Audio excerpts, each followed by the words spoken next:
Okay, so I'm standing about 30 feet up from the ground level. This goes 1,200 feet from left to right.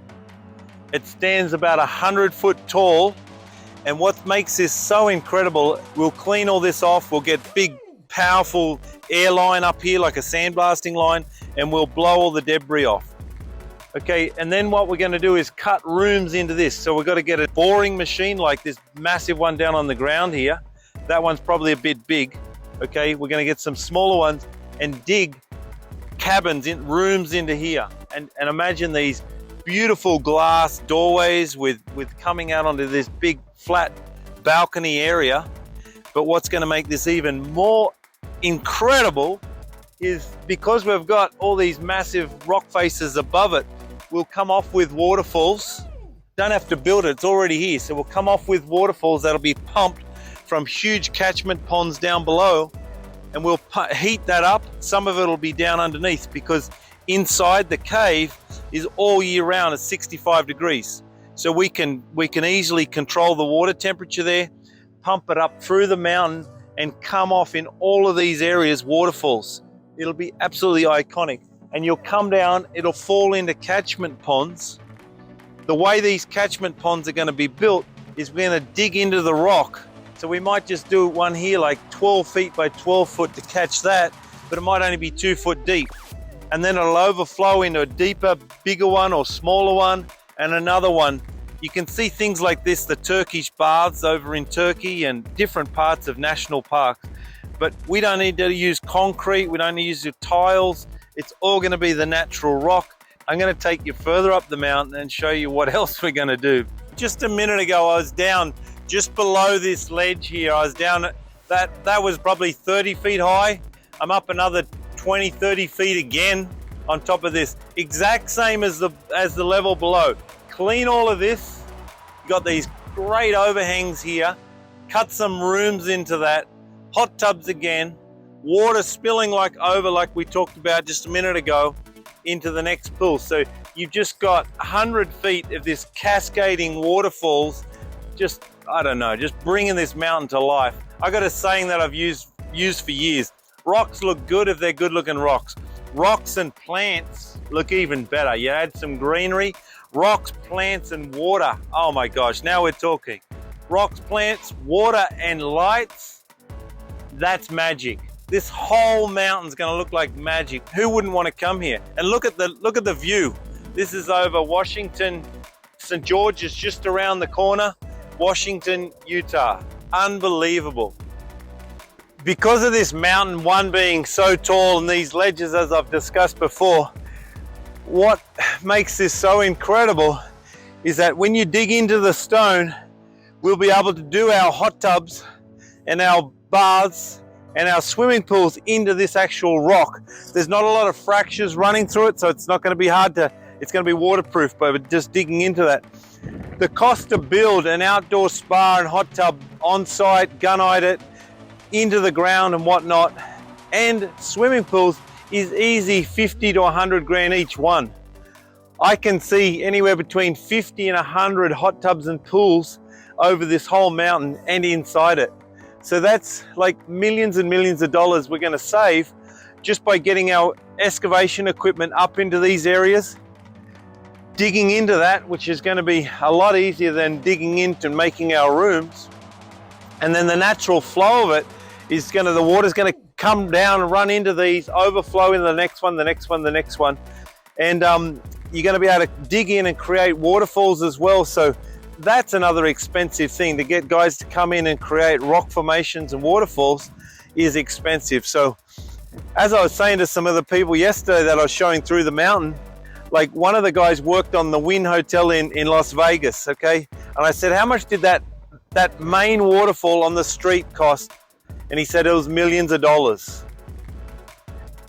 And I can promise you it's not going to look anything like water running over these real rocks from 100 foot tall. So there's literally millions of dollars of savings in creating a themed environment that everyone's going to want to be in just because this rock is built the way it is.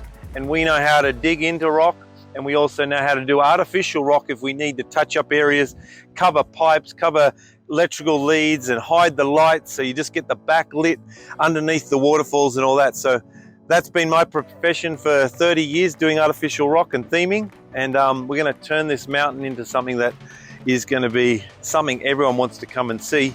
And the value of building this is going to be greatly reduced because we've got this huge mountain. But then over here, there's even a bigger ledge which goes for like 300-400 feet. Okay, so this gets quite narrow here. So imagine this beautiful decking bridge with railings along it, and you walk from that one to this one to come over to some really big hot tubs. Meanwhile, water's dripping in between the bridge, running under the bridge down to the levels below. And that's what's just going to make this place look incredible, is the actual scope of the height of it, plus all the ledges coming out and the layers. Really what we're trying to do is a 5-star resort actually in this rustic rock mountain. So, but some of the areas, they're not tall enough, but I still think it'd be a great way to have a room in here. So what we could do is we could dig a channel here and create this nice big wide step going down into a room and create it here, digging into that whole massive mountain, but not at this height, going down into that height, and you walk up through it to come out onto this other huge ledge. So this is one of the other ledges here. I think I'm up like 70 feet high here. This is a ledge, you know, probably 10,000 square feet. Imagine what you could do here. We could create an area up here where there's fire pits and there's a room for a band and music. Okay, so we're inside our Red Rock Mountain here, and this is about 26,000 square feet of tunnels that have been dug in here, and we have literally hundreds of thousands of square feet more to go. And this is when it's blasted with rock, this is the finish that we get. I think I'm going to go much more for like a slot canyon finish on some of the aisleways and rooms and whatnot, which will be the exact same thing but made smooth. And then when we come back with a sandblaster, these strata lines that are running through are all going to come out, and they're just going to make this look like some of the most iconic canyons that are around here in Utah and Colorado. So this is what it looks like inside it. It's beautiful temperature in here all year round. It's 65 degrees. Having this mountain, this structure that's so strong and so sturdy and without lots of fractures and veins running through it, it's just going to save so much costs in building this resort that we're after. So for example, the insulation factor of this mountain all year round is around 65 degrees Fahrenheit. So you think outside, right now it's about 95, but throughout summer it's up 110 or what have you. And then in winter it gets quite cold. This is going to be insulated. So the temperature of what our air conditioning units are going to have to work is probably within 5 and 10 degrees all year round. So the cost of that, which is the biggest cost for buildings with people in, is the air conditioning. Well, that's just going to be greatly reduced, probably by 95%. Second to that, this whole flooring is rock. We've just put gravel on it now, but this will be cleaned off, and later on what we'll do is we'll polish this floor, and we might cut out some sections where we'll do some other emblems and some other cool gardens maybe in the middle of the walkways. But a polished rock floor is just going to be, one, absolutely incredible, but two, save a lot of money compared to concreting it and tiling it and all of the rest. So, okay, so I just want to talk about one of the things that's going to be so cool here is the fact that we can take molds where we paint rubber onto the rock face that we like. So there's many areas that look incredible. We'll take a mold of this, okay, and then once we have that mold, we will then be able to copy that. And if you look behind here, this is the exact example of, there's going to be big power boxes like this and control levers and all of this sort of stuff. You don't want to see any of that. So we can't put it into the mountain. It has to go on the rock, but then these molds from other rock faces, we can then reproduce those and then cover that and make access points through that rock to these other utilities that are going to be scattered throughout the whole mountain.